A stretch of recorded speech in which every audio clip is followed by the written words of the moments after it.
All right, got the greasy face. Just did my face moisturizer. So bear with me. The Chicago Bears bail out the Detroit Lions on Thanksgiving. The Lions try to do everything in their power to lose this game. Um, the Bears bail them out. At the end of the game, we speak on that. 23-20. Um,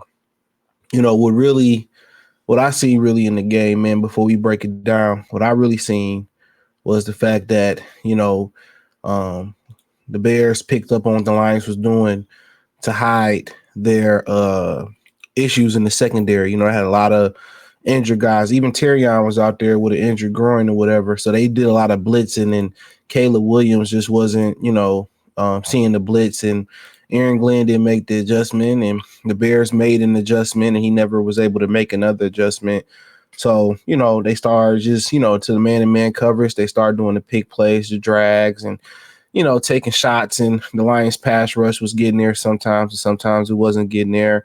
Um, you know, um, and in the second half, they were just, that fumble by Gibbs and that penalty by J-Mo gave them momentum, but defensively, the Lions just start having to compromise even their good defenders. I mean, you start seeing, Branch having to guard number one receiver and number two receiver and DJ Moore.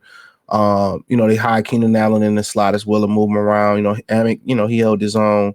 Vidor at the end of the game, I'm so tired of him. Khalil Dorsey was out there. So we out there without Carlton Davis. That hurt today. I guess Emmanuel Mosley ain't quite ready. No Ennis Rackstraw. So, that hurt them today. And credit to Chicago in the first half. Had they were able to pick that up sooner, they probably would have won the game, but they didn't. Offensively for the Lions, the Bears is playing well. Momentum was halted by a J-Mo penalty, a Gibbs fumble. I think in the beginning when they settled for a field goal, the lack of running the ball in those type of situations, and they ran the ball however they really wanted to run it on Chicago today. Man, it's just you know when Chicago got momentum, the Lions just started tripping. But Chicago defensive line was very aggressive, and so what happened with that was the Lions started calling screens. So I felt like they should have just started calling more receiver screens too. Laporta woke up today as well too. So shout out to Sam Laporta, he woke up. Um, but overall, they found a way to win. These are the games they usually find a way to lose, and I think for Chicago, they found a way to run the ball, a little bit of success, and that was due to Anzarike getting knocked out, Josh Pascal getting knocked out, Zadarius getting knocked out, come back in, Malcolm getting knocked out. So on a short week, this is why a lot of players don't like playing on Thursday. Had a few Bears fall as well too. Your body ain't recovered. If you just play Sunday, you know what I'm saying? So on a short week, you're gonna get a lot of guys that probably would have played Sunday who didn't play, and a lot of guys that was probably nicked up or still recovering get injured on Thursday. So, unfortunately for us, we won't have a long layover to our next game. It'll be next Thursday again. So we have a regular layover. So we're Green Bay, honestly, because they play tonight. So, um, at the end of the day, you will see probably Carlton Davis, a few other guys come back, see what happened to Rodrigo. But when you don't have full recovery, it's hard to ask people to come out there on Monday, Tuesday, Wednesday, 3 days rest, and then come play on Thursday.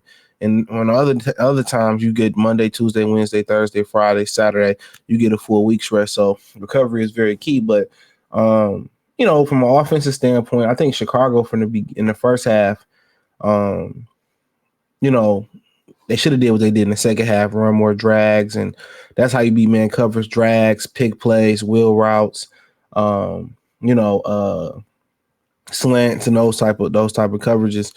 And maybe I feel like they should have kind of sped up their pace, kind of went to a semi no huddle or no huddle at some point. I feel like they should have did that, but they didn't do it. Defensively, they played well, but the Lions left a lot out there. Honestly, Lions left a lot out there. They was horrible in the red zone again today. So Chicago playing well. St. Brown, they play him well. And really today they just was off. They was off today, and in the red zone to be exact, they was off. Other than that, the yards didn't look too bad.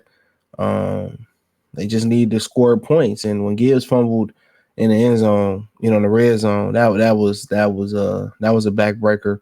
Um, Defensively, they started taking advantage of the corners and going away from the safeties. They started doing drags and things over the middle, um, underneath those safeties. They started exploiting it. But other than that,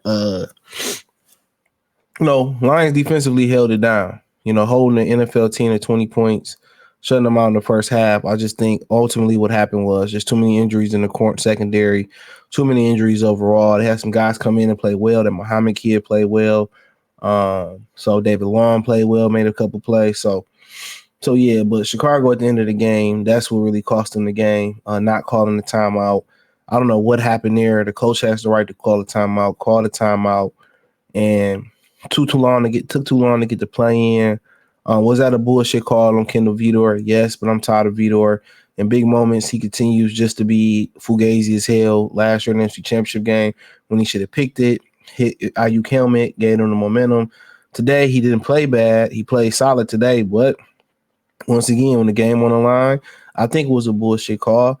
But, you know, once again, that's him again. So honestly, they need Rackstraw to get back. They need F.A. Milifano to get back. They need Mosley to hurry up and get back and get ready in the form because, Khalil Dorsey and Kendall Vidor, they just not cutting it right now. Need Carlton Davis to get back in the whole nine. So those guys not cutting it. It shows today. They held it down the first half, and I don't know why Aaron Glenn probably didn't want to go more to zone coverage. That's something that he's very familiar with, even last season, having to go to zone coverage because how weak the cornerback crew was. So they'll look at it today. They'll look at what went wrong. And he have a plan, in case this happened again. Just do what you did last year. In that second half, I understand you keep doing what you want to do, but after they came out and scored, he should have went to more of a bend don't break defense. If I'm being honest, he should have went to more bend, more break, more zone type of defense. That's kind of pretty much where he should have took it to, in my humble opinion. But he didn't, and obviously, that's something that he got to deal with. But that's where he should have went with it at. So, offensively, I would just say continue to run the ball. Maybe they'll do a few more wide receiver screens.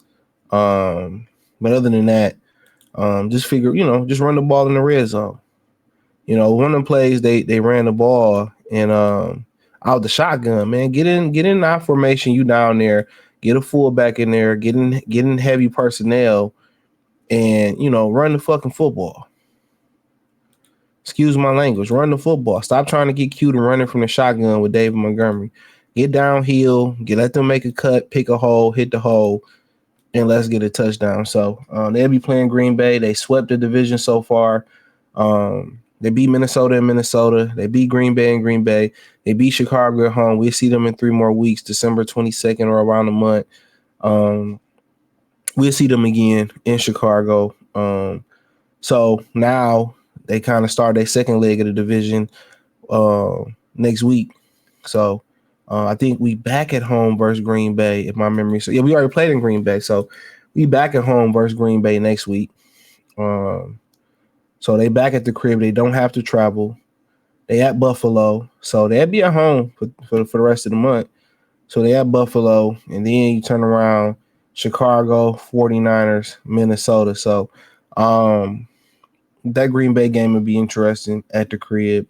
Buffalo. So they got 2 big games. They had to get this win. This is important. If they get this win and that win, this game becomes less important.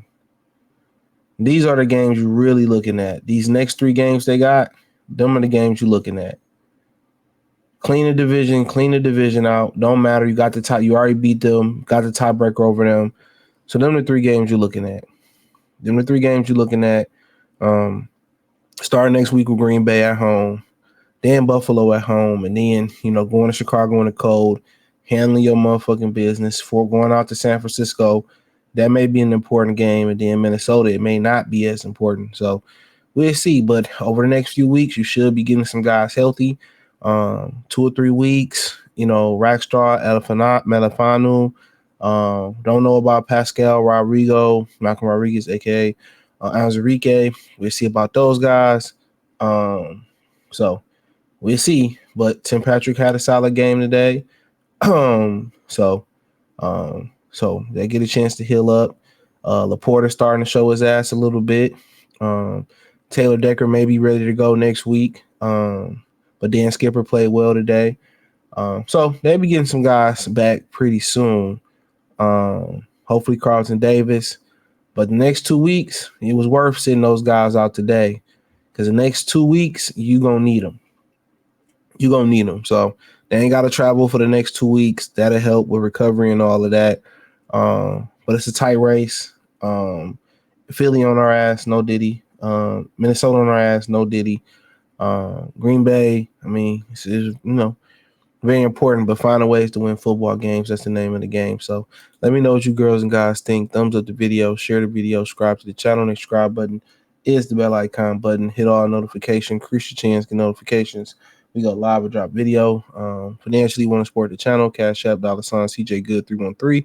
Venmo CJ Good 313. PayPal link description. Hit the link tree. Find me on X, Instagram, Spotify, Anchor, Cash App, Venmo, PayPal. Hit the link tree. You can check out my other platforms. Check out Detroit Lions post game reaction playlist, Detroit Lions top playlist. Appreciate it. Hopefully, I enjoy your turkey day. Peace.